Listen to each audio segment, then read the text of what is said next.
তোমাদের ভালোবাসা মরুনির পার থেকে ফিরাইয়ে এনেছে মোরে সেদিনের সোনা ঝরা সন্ধ্যা। আর এমনি মায়াবী রাত মিলে দুজনে শুধাই যদি তোমারে কি দিয়েছি, আমারে তুমি কি বা দিলে। ঝিরি ঝিরি বাতাস কাঁদে তোমায় মনে পড়ে, কি ব্যথা জাগে বড় একা লাগে চোখে জীবী। নমস্কার সবাইকে, শুভ ষষ্ঠীর শুভেচ্ছা, অভিনন্দন, ভালোবাসা। আর আপনারা দেখছেন বঙ্গভূমি নিউজ, আর আমি রয়েছি আপনাদের সঙ্গে শুভ। আজ শুভ ষষ্ঠী। এই শুভ ষষ্ঠীর দিনে আমরা গানে গল্পে এমন একজন ব্যক্তিত্বকে স্মরণ করব যিনি আজও চিরশ্যামল। ওনার গাওয়া গান আজও বাঙালির মনে আবেগ জাগায়। তেমনই একজন স্বনামধন্য শিল্পী স্বর্গীয় শ্যামল মিত্র মহাশয়। আমরা পেয়ে গেছি ওনার সুযোগ্য সন্তান সৈকত মিত্র মহাশয়কে। ওনার কাছ থেকে শুনবো ওনার অজানা কিছু গল্প এবং গান। তো চলুন আর দেরি না করে আমরা সরাসরি ওনার সাথে কথা বলুন। নমস্কার, আমরা আজকে এমন একজনের বাড়িতে এসেছি যেটা আলাদা করে ব্যাখ্যা করার কোনো প্রয়োজন নেই। আজকে আমরা সেই সোনালী অতীতে ফিরে যাওয়ার একটা জায়গাতে উপস্থিত হয়েছি। সবাই বুঝতে পারছেন আমরা এসেছি প্রখ্যাত শিল্পী সৈকত মিত্রের বাড়িতে। এবং সবাই জানেন সৈকত মিত্র মানে অনেক পুরনো ইতিহাস, অনেক গল্প। এবং ওনার সঙ্গে আজকের এই পুজোর আগে আমরা কিছু গল্প করব। এবং পুজো মানেই হচ্ছে পুজোর নতুন গান, এবং পুজো মানেই আমাদের নতুন ভাবনা চিন্তা, অনেক কিছুই পুজো মানে আছে। তার সাথে সাথে আমরা আজকের এসছি, আমি ডক্টর শান্তনু বেরা, সঙ্গে রয়েছেন ডক্টর সুকান্ত রায়, সঙ্গে রয়েছেন আমাদের কৃষাণু বেরা, এবং আমাদের সঙ্গে রয়েছে বঙ্গভূমি নিউজ চ্যানেলের শুভজিৎ শাসমল এবং সন্দীপ। আমরা পুজোর অনেক রকম স্মৃতি আমাদের মধ্যে থাকে, এবং অতীতেও আমি আজকে মাননীয় সৈকত বাবুর কাছ থেকে অনেক কিছুই জানবো। কিন্তু সৈকত বাবু মানেই আমরা শ্যামল মিত্র মাননীয় আমাদের যে প্রখ্যাত শিল্পী সবাই জানেন, ওনার কথাই চলে আসে। এবং সেক্ষেত্রে আজকের সৈকত বাবুকে প্রথমেই একটা ছোট্ট জিজ্ঞাসা থাকবে, আপনাদের কোনো সময় কি মনে হয় যে একটা খ্যাতির বিড়ম্বনা, সেটা কি আপনার মনে হয় কোনো সময়? দেখুন, খ্যাতির বিড়ম্বনার কথাটা আপনি যে অর্থে বলতে চাইলেন সেই অর্থটা হলো, আমার মনে হয় যে এরকম ভাবে বলা যায় যে ডোনাল্ড ব্র্যাডম্যান, ক্রিকেটার, সর্বশ্রেষ্ঠ ক্রিকেটার বেশিরভাগ মানুষের মতে, তার ছেলে ব্র্যাডম্যান মানে সারনেমটা, পদবিটা বদলে ফেলেছিল। এটা হচ্ছে উত্তরসূরি হওয়ার বিড়ম্বনা। আমার বলা যেতে পারে একটা মানে বহু এরকম ইনস্ট্যান্স রয়েছে, কিন্তু একটা খুব মজার, সেটা হচ্ছে আমি প্রথমবার ঢাকায় অনুষ্ঠান করতে গেছি বাংলাদেশ অনেক বছর আগে, 92 সাল। সেখানে তখন ছোট্ট এয়ারপোর্টটা, আমরা যেখানে ইমিগ্রেশন করছি, বাইরে কাঁচের বড় জায়গা, সেখানে বাইরের মানে যিনি আমাকে এখান থেকে কলকাতা থেকে রিসিভ করে নিয়ে গেছেন, তার হাজব্যান্ড আর কি ওখানে দাঁড়িয়ে রয়েছেন। তিনি বারে বারে আমায় নাক দেখাচ্ছে। আমি ভাবছি নাকে কিছু হয়েছে, মুচ্ছি টুচ্ছি ইত্যাদি ইত্যাদি, কি কিছু বোঝাও যাচ্ছে না, কথা তো ভেসে আসছে না। যাই হোক, ভিসাতে স্ট্যাম্প ট্যাম্প পরে এবার যখন বেরোলাম, এগিয়ে এলেন, বললাম কি দেখাচ্ছেন? বলছে আপনাকে দেখাচ্ছিলাম বাবার নাকটা কোথায়। তো এইটা হচ্ছে উত্তরসূরি হবার বিড়ম্বনা। আর দেখুন, আপনি একটা কোনো কাজ করছেন, সেটার রেকগনিশনটা, অনেকে পুরস্কার পেতে ভালোবাসে, ন্যাচারালি পুরস্কার পাওয়াটা তো, কিন্তু এখন তো পুরস্কার অনেক রকম অন্যরকম ভাবে হয়, বহু বছর ধরেই হচ্ছে। তো যাই হোক, যেটা আমার মতো যারা আর কি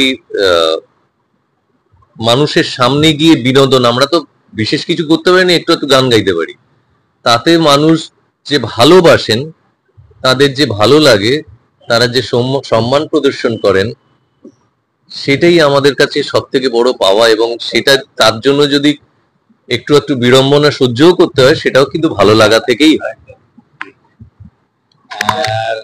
আর একটা কথা, যে আপনি যে পরিবারের, এখন তো সঙ্গীতের সঙ্গে আপনি, আপনার বাবা দুজনেই সঙ্গীতের সঙ্গে ছিলেন, কিন্তু এই জার্নিটা হয়তো এরকম ছিল না যখন আপনার দাদুর কথা আমরা শুনেছি, যিনি হচ্ছেন ডক্টর সাধন কুমার মিত্র। উনি বোধহয় চাইতেন না যে আপনারা সঙ্গীত জগতে আসুন। আবার আপনার কাছ থেকেই শুনবো যে কিভাবে আপনার পিতা বা আপনারা সঙ্গীত জগতে এলেন। ব্যাপারটা হচ্ছে যে আমাদের নৈহাটিতে একটা বিশাল প্রাসাদোপম বাড়ি ছিল। তখনকার দিনে ডাক্তাররা তো খুবই নোবেল প্রফেশন ছিল, কিন্তু খুব সচ্ছল ছিল। এবং আমাদের বাড়িতে আমাদের আত্মীয় স্বজন, মানে আমার দাদা ওখানে থেকে পড়াশোনা করেছেন, আমার ঠাকুর দাদার একটাই কথা ছিল, যে কেউ সেই বাড়িতে থাকতে পারে যদি সে পড়াশোনা করে। তো সেই হিসেবে আমাদের আশেপাশে বা আমাদের একটু দুঃসম্পর্কের মধ্যে বা পাড়ার বেশ কিছু, আমাদের ঠাকুর দাদা ডাক্তার ছিলেন, সাধন কুমার মিত্র আপনি বললেন, তার যে কম্পাউন্ডার নিমাই বাবু, তার ছেলেও কিন্তু ওখানে থেকে পড়াশোনা করতো। এরকম ভাবে আর কি, পড়াশোনা করলে তোমার 7 খুন মার। আর আমার বাবার যেটা ছিল, স্কুল পড়ার অবস্থা থেকেই যে গান করব। তো পাড়ায় একজন ছিলেন আর কি, নৈহাটির খুব নাম করা, ওনাদের বাবার সময়কার মানুষ, পড়াশোনাতেও যথেষ্ট ভালো ছিলেন আমি জানি। এমনি পড়াশোনা, খেলাধুলো এগুলো এভারেজ ছিলেন, খুব ভালো যে মানে দুর্দান্ত ছিলেন তা তো নয়, কিন্তু এভারেজ ছিলেন। হ্যাঁ, ব্যাডমিন্টন, ফুটবল, সেগুলো মানে বাঙালিদের যা যা কিছু খেলাধুলো সেগুলো সব খেলতেন। পড়াশোনার থেকে একটা সময় যখন ক্লাস 11-12, মানে তখন তো ম্যাট্রিকের পরে ওই ইয়ে ছিল, প্রি ইউনিভার্সিটি, হ্যাঁ, যেটা এখন 11-12 হয়েছে, ওই সময় থেকে গানের পোকাটা আর কি মাথায় ঢুকে গেল। বন্ধু বান্ধবদের সঙ্গে মিলেমিশে না জানিয়ে বাড়িতে কলকাতায় চলে আসতো গানের অনুষ্ঠান শোনার জন্য। সেইখানে এসে প্রথম মানে স্ট্রাইক করে সুধীরলাল চক্রবর্তীর গান শুনে।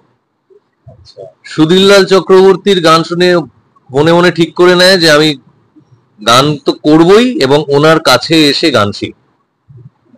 এবং সেটাই বলেন, তখন বলছি যে বাবা ওখান থেকে তো আসতে পারবে না তুমি, তাহলে তোমার এখানে আসতে হবে।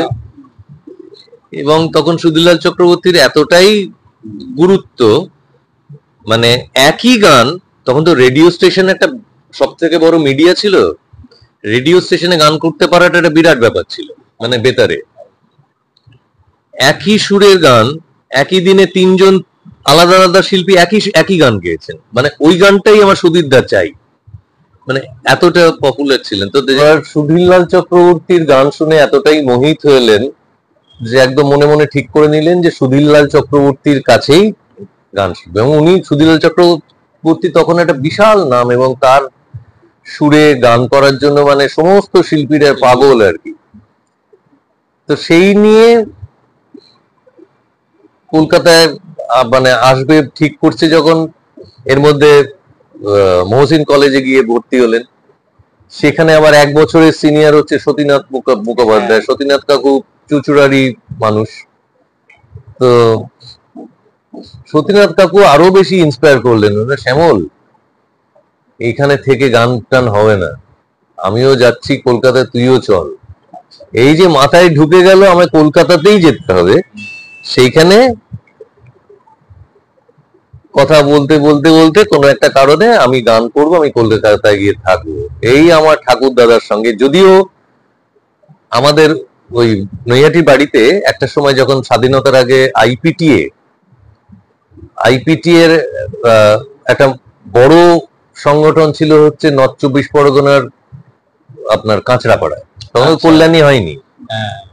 এই কাঁচরাপাড়া, নৈহাটি এসবগুলো বড় জনপদ ছিল বলে সেখানে আইপিটি এর সেই রাস্তায় রাস্তায় গান হতো, যেখানে আমার ছোট পিসিকেও নিয়ে গেছে। সেখানে পুরোদায় থাকতেন সলিল চৌধুরী, হেমাঙ্গ বিশ্বাস, এনারা সবাই। ছোট পিসি মানে জানার নাম রেবাব।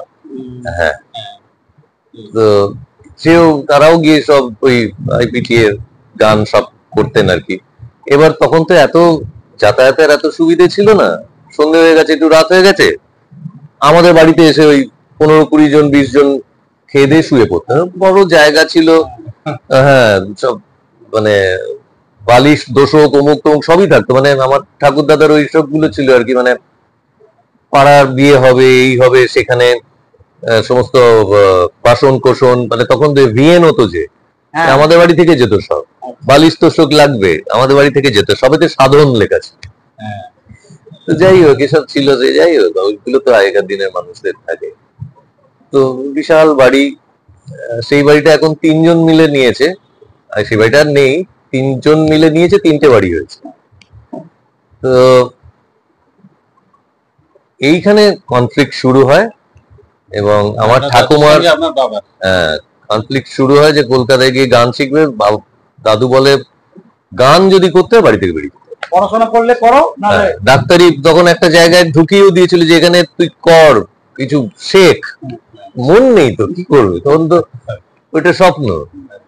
এই এখানে চলে এসে ভবানীপুরে চলে আসা, ভবানীপুরে আমার বাবার ছোট পিসি থাকতেন, তাদের বাড়িতে ওঠা, এবং ওই মৈনীমোহন চক্রবর্তী লেন, মানে গিরিশ মুখার্জি রোড আরে দুটো পাশাপাশি, ওইখানে আর কি উত্তম কাকুর সঙ্গে, সেও তো তখন মানে সবে পোর্ট কমিশনারে চাকরিতে ঢুকেছে, কোন রকমের একটা নাটক করে সিনেমা করবে, এই বন্ধুত্বই চলা শুরু।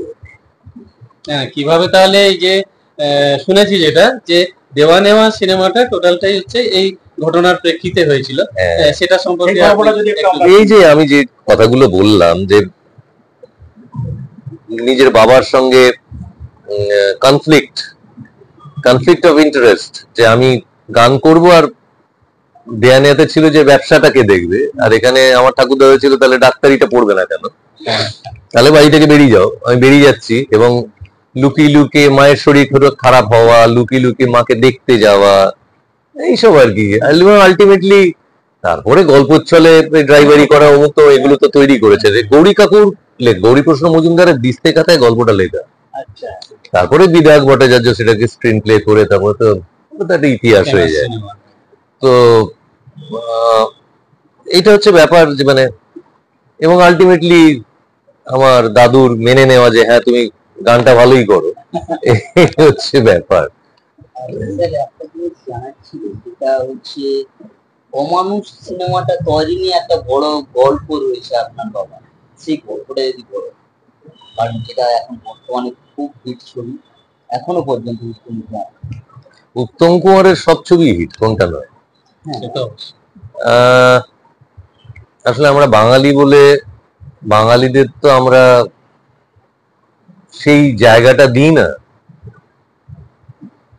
রবীন্দ্রনাথও সেই জায়গা পায়নি, বিদ্যাসাগরও সেই জায়গা পায়নি, রামন রায়ও সেই জায়গা পায়নি, নজরুলও সেই জায়গা পায়নি, সত্যজিৎ রায়ও সেই জায়গা পায়নি, উত্তম কুমারও পায়নি, সলিল চৌধুরীও পায়নি, হেমন্ত মুখার্জি, মান্না দে, কি জায়গা পেয়েছে?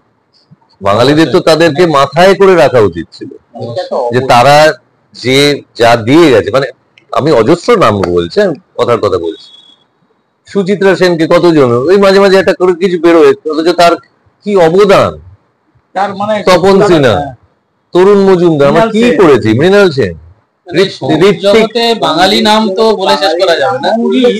শিল্প, কৃষি, এখনো আজকের দিনে দাঁড়িয়েও মুম্বাইতে যদি বলেন, এখনো তো বাঙালিরা আছে। চিরকালই করবে, কিন্তু আমরা পিছিয়ে পড়েছি সেটা হচ্ছে আমরা নিজেদেরকে সেল করতে পারি না, আমরা নিজেদেরকে বিপণন করতে পারি না। খুব অপ্রিয় সত্যি হলো রবীন্দ্রনাথ ঠাকুর কিছুটা চেষ্টা করেছিলেন, যার জন্য কিন্তু বিশ্বভারতী তৈরি হয়েছে। উনি যদি বিশ্বভারতীটা তৈরি না করতেন তাহলে কিন্তু খুব ছোট মুখে বড় কথা হয়ে যাচ্ছে। শরৎচন্দ্র চট্টোপাধ্যায়, রবীন্দ্রনাথ, বঙ্কিমচন্দ্রের মধ্যে খুব তফাৎ থাকতো, যে তফাৎটা আজকে হয়েছে, কারণ উনি ওই বিশ্বভারতীটা সারা পৃথিবীর কাছে পৌঁছে দিতে পেরেছে। এটা একটা ইনস্টিটিউশন। হ্যাঁ, এই জায়গাটা আমরা পিছিয়ে রয়েছি, অবাঙালিরা অনেক বেশি এগিয়ে। মহারাষ্ট্রিয়ানরা বলুন, তামিলনাড়ুর লোকরা বলুন, উত্তরপ্রদেশের লোকরা বলুন, তারা নিজেদেরকে সেল করতে পারে। You see what I am, আমি এটা করি এবং I am the best. I am the best কে বলতো? আমি দুজনের মুখে শুনেছি, তার মধ্যে একজন বাঙালি, একজন হচ্ছেন মোহাম্মদ আলী বলতেন, আরেকজন কিন্তু পিসি সরকার বলতেন, জুনিয়র পিসি সরকার বলতেন। এইটা বলার দরকার। আজকে এই যে বাঙালি অন্য জায়গায় গিয়ে মার খাচ্ছে, কেন মার খাবো? বাংলা ভাষায় বলার জন্য মার খাচ্ছে, এটা তো হয়ই উচিত। বাংলা ভাষা সারা পৃথিবীর সপ্তম কথিত ভাষা, সবচেয়ে মিষ্টি ভাষা। সেটা যেরকমই হোক, অনেকে বলে ফার্সি খুব মিষ্টি, মিষ্টি অমিষ্ট সুমিষ্টর কথা না, কিন্তু সব থেকে বেশি কথিত ভাষার মধ্যে সারা পৃথিবীর মধ্যে সপ্তম এই মুহূর্তে, এবং সারা ভারতবর্ষের মধ্যে দ্বিতীয়। আমাদের বাংলা ভাষাকে বলে দেওয়া হচ্ছে বাংলাদেশি ভাষা। যদি হিন্দি ভাষাকে বলতে হয় তাহলে ওটা পাকিস্তানি ভাষা, কারণ পাকিস্তানের অর্ধেক লোক তো হিন্দি বলে। পাকিস্তানের যারা আজ পর্যন্ত রাজ করেছে তারা পাঞ্জাবি ভাষায় কথা বলে, তাহলে পাঞ্জাবিরা তাদের পাকিস্তানি তাই বলতে হয়। যাই এগুলো রাজনীতির কথা। কান্ট্রি আছে সেখানেও বাংলা ভাষায় কথা বলা হয়। হ্যাঁ, অবভিয়াসলি। আমাদের ওয়েস্ট বেঙ্গল, সিনেলিয়ন, ত্রিপুরা, আসাম অনেকটাই বাঙালি, বাংলাদেশ টোটালটাই বাঙালি। যাই হোক, আজকে ধরুন আপনার কথাই আমরা শুনবো মূলত, কারণ শিল্পী সৈকত মিত্র কিন্তু অনেক বড় জায়গায়, আজকে 40 থেকে 42 বছর আপনি এই মিউজিক ইন্ডাস্ট্রিতে আছেন। আজকে এই আপনার জার্নিটাও আমার কাছে শোনার একটা খুব ইচ্ছে, কারণ আপনি আমাদের কাছে অনেক আগে থেকে, ধরুন 83-84 থেকেই বোধহয় আপনি এই গানের জগতে আছেন। আপনারও কিন্তু সঙ্গীত জগতে কম অবদান নয়। সেই জার্নিটা যদি এই যাদের কথা বললাম তাদের অনুপাতে যদি বলতে হয় তাহলে 101ও না, আমাদের হিসেবটা ওরকমভাবে আসেন। কিন্তু আমরা এইটা অ্যাটলিস্ট বলতে পারি যে আমাদের জেনারেশনের কয়েকজন আমরা বাংলা গানটাকে বাংলা গানের মতো করে পরিবেশন করে বাংলা গানটা মানুষের কাছে, এখনো কিছু মানুষের কাছে জিয়ে রাখার চেষ্টা করি। কতখানিটা পেরেছি বা পারি জানি না, কিন্তু চেষ্টা করি।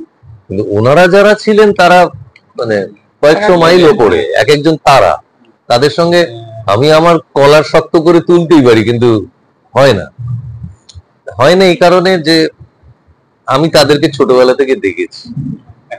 হ্যাঁ, তাদের যারা দেখেনি তারা আজকে বলতে পারে যে আমিও একটা কিছু। ইন্ডাস্ট্রি বাঁচানোর জন্য আপনি গোল্ডিস যেটা করেছেন, আপনি এবং সদ্য শিবাজি চট্টোপাধ্যায় এবং আরো একজন করেছিলাম, বিক্রি করে দিয়েছি, কারণ আমরা ওই ব্যবসাটা করতে পারিনি।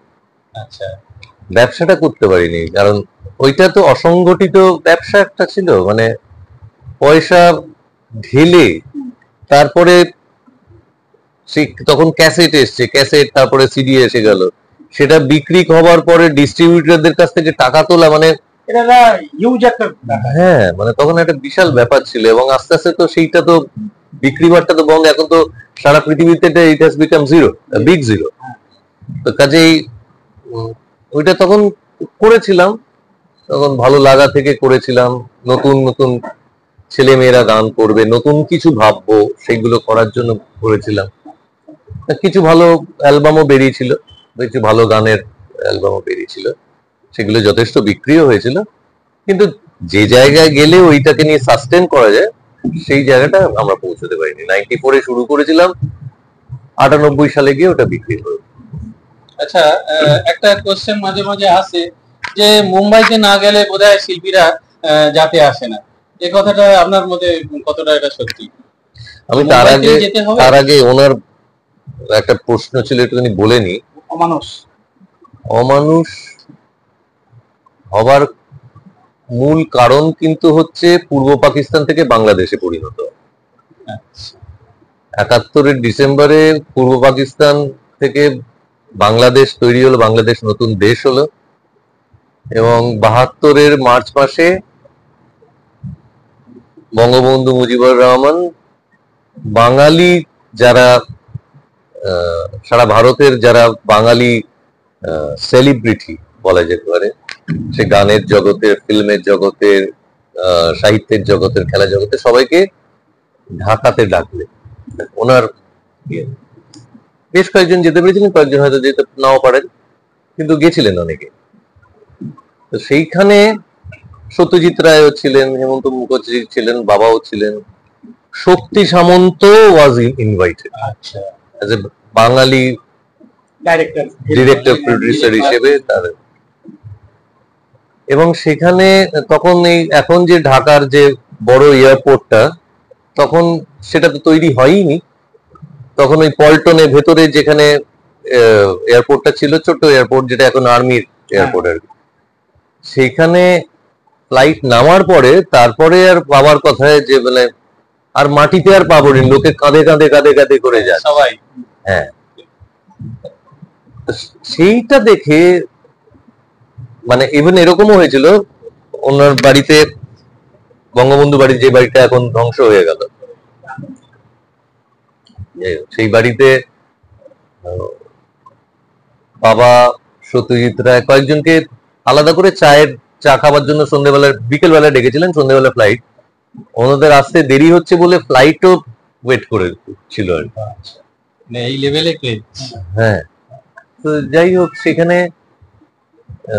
এরকম দেখে শক্তি সামন্ত বলে, আপনারা বিখ্যাত জানতাম, পপুলার জানতাম, তো এইরকম পপুলারিটি বাঙালিদের কাছে এটা আমরা এক্সপেক্ট করি।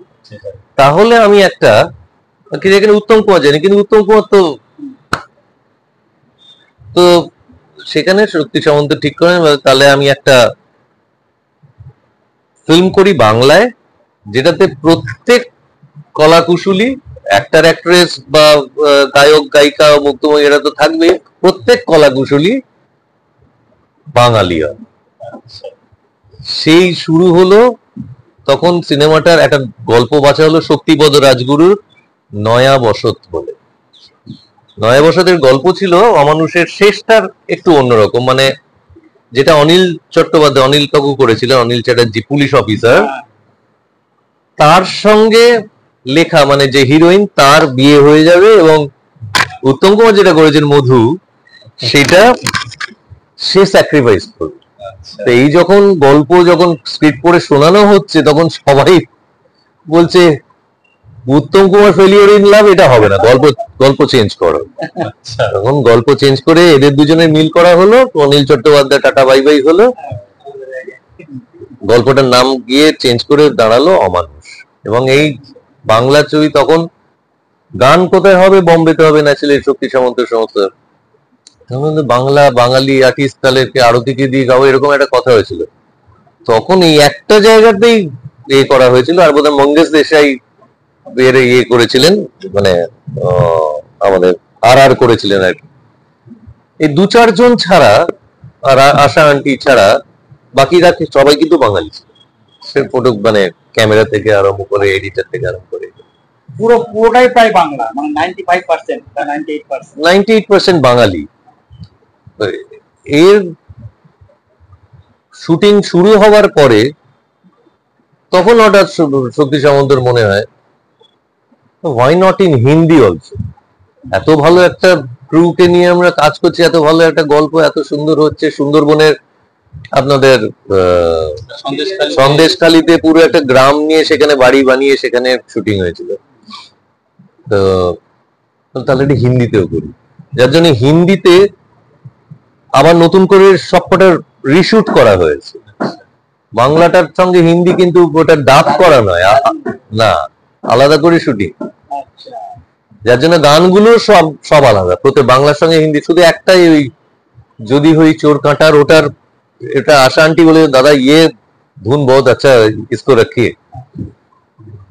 এরকম ভাবে আমার স্বপ্ন তুমি ওরকম ভাবে করেছিল। তো যাই হোক, এই একটা গল্প যেটা খুব জানা বলতে আমি শুনেছি, এই যে অমানুষ ছবির কিশোর কুমারের লিপে পিয়াসায় বাঁধি খেলা করে, এই গানটা কিন্তু গাওয়ার কথা ছিল আপনার বাবার, শ্যামলবাবুর গাওয়ার কথা ছিল নাকি, এরকম একটা গল্প শুনেছিলাম, সেটা সঠিক জানি না, এটা জানি। এইখানে শক্তি সামন্ত যখন আসতেন কলকাতায়, এখন যেখানে পিয়ারলেস হোটেলটা হয়েছে গ্র্যান্ডের পাশে, পিয়ারলেস ইন যেটা হয়েছে ওটা ছিল রিচ কন্টিনেন্ট, ওইখানে উঠতেন, ওখানে বসে বসে গান সমস্ত শোনানো টানানো হতো। তো এই একটা সিচুয়েশনের গান, নানান রকম গান শোনাচ্ছেন। বাবা খুব তাড়াতাড়ি সুর করতে পারতেন, মানে যেটা হারমোনিয়াম চলতো সেটাই সুর। গৌরী কাকু, গৌরী প্রসাদ মজুমদার খুব তাড়াতাড়ি লিখতেও পারতেন, মানে 5, 7 আর 10 মিনিটে একটা করে গান তৈরি হতো। প্রতিভাধর ব্যক্তিরা ছিলেন, একদম তাই। সলিল চৌধুরীকে আমি দেখেছি, বাপিদা দেখেছি, আর ডি বর্মন দেখেছি, মানে সামনাসামনি, যে কত তাড়াতাড়ি। তো এই জায়গাটা শক্তি সামন্ত বলে না, শ্যামল দা, ওনারা সব সমবয়সী ছিলেন, কিন্তু সবাই সবাইকে দাদা বলতেন। কিশোর কুমার বাবা তো একই ইয়ারে জন্ম, 1929 সালে, একই ইয়ারে মৃত্যু 87 সালে, কিন্তু দুজনে দুজনকে দাদা বলতেন। তো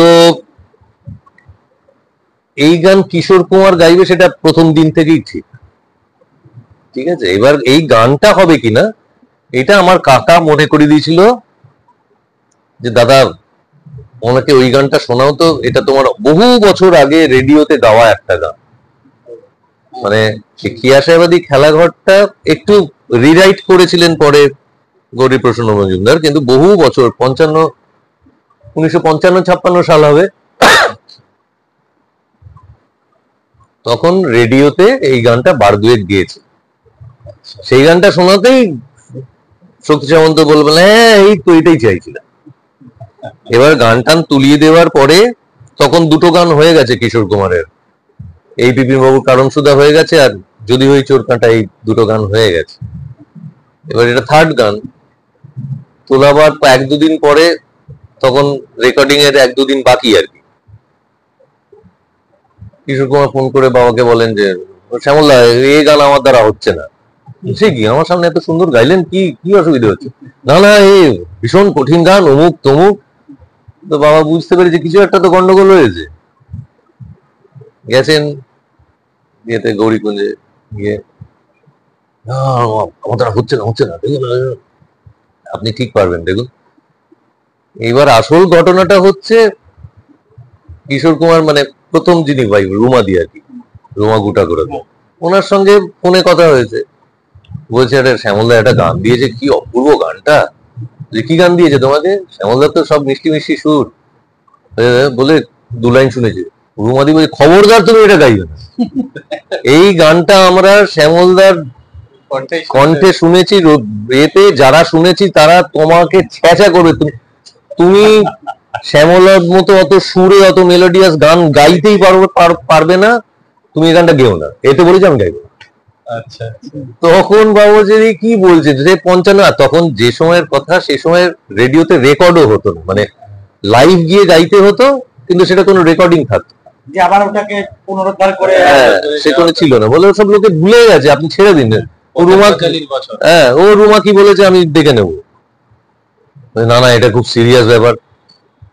তখন লাকিলি হয়েছে কি, তখন ওই টেপ রেকর্ডার বেরিয়েছে, তার আগে তো গ্রুন্ডিকে সেই বড় এত বড় স্কুলে বলছে রেকর্ড করে দিয়ে যা না, এই গানটা এক্স্যাক্টলি আপনার মতো করেই গাইতে হবে আমাকে, না তো রুমা খেয়ে ফেলবে আমাকে। আমি 1 মাস পরে গান রেকর্ড করবো, ওই রেকর্ড করে দিয়ে এসেছিল, সেটা শুনে 1 মাস পরে। এবং ওই গানটা ইনফ্যাক্ট কিশোর কুমার তার আগে কিছু গান ফিল্মেও যে গায়নি তা নয়, মানে ফিল্মে তো অনেক আগে সেই সিং নেই তো নামটা সিংহ, এক পলকের ইত্যাদিতে, ও গো নিরুপমা এসব হয়েছে, কিন্তু উত্তম কুমারের লিপে গান না গাইলে একটা জায়গা পৌঁছায়, এই একটা জায়গা ছিল। কিন্তু মানে সব থেকে বেশি গান গেয়েছে হেমন্ত মুখোপাধ্যায়, তারপরে মান্না দে, আমার বাবা।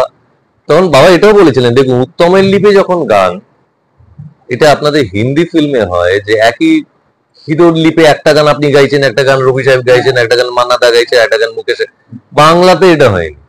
বাংলাতে যখন আমি গেছি যখন মান্নাদা গেছে মান্নাদাই গেছে, এবং যখন হেমন্তদা গেছে হেমন্তদাই গেছে। মানে তো একটা এটা ফিল্মের সমস্ত গান। হ্যাঁ লিপে ওই আপনি একটা গাইবেন, আমার বাবাকে বলছে এটা আপনার গান, আপনি গান, আপনি আপনি আপনি গান, আপনি অসম্ভব ভালো গেছেন, যেরকম করতেন আর কি।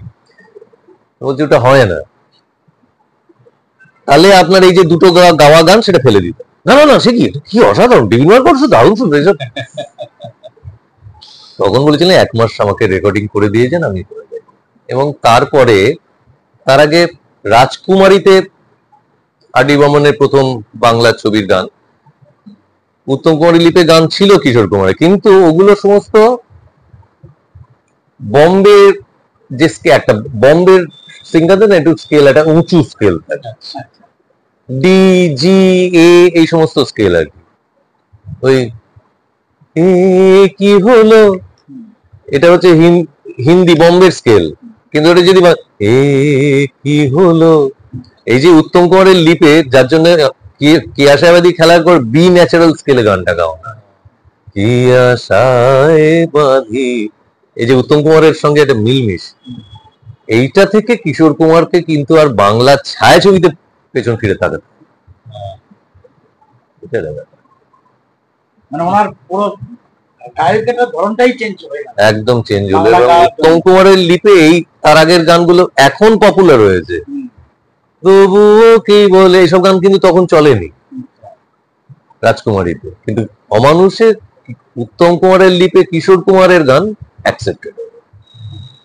এবং তারপর থেকে বাংলা ফিল্মে যদি 100টা গান হয়ে থাকে, এটা 74-এর গান, 75, 76, 77, 78, 79, 80 উত্তম কুমার যতদিন বেঁচে ছিলেন, বা বাংলা ছবি কিশোর কুমার যতদিন ছিলেন, হেমন্ত মুখার্জি, মান্না দে, শ্যামল মিত্র থাকা সত্ত্বেও 100টার মধ্যে 70টা গান কিন্তু Kishore Kumar. That started from অমানুষ। এইটা একটা বলেছিলেন আমাদের পুলক কাকু বলেছিল ওইটা শ্যামলের গাওয়া উচিত ছিল। ওই যে কিশোরকে এন্ট্রিটা দিল, শ্যামলের গাওয়া গানগুলো চলে গেল। একটা ইতিহাস তো তৈরি হচ্ছে।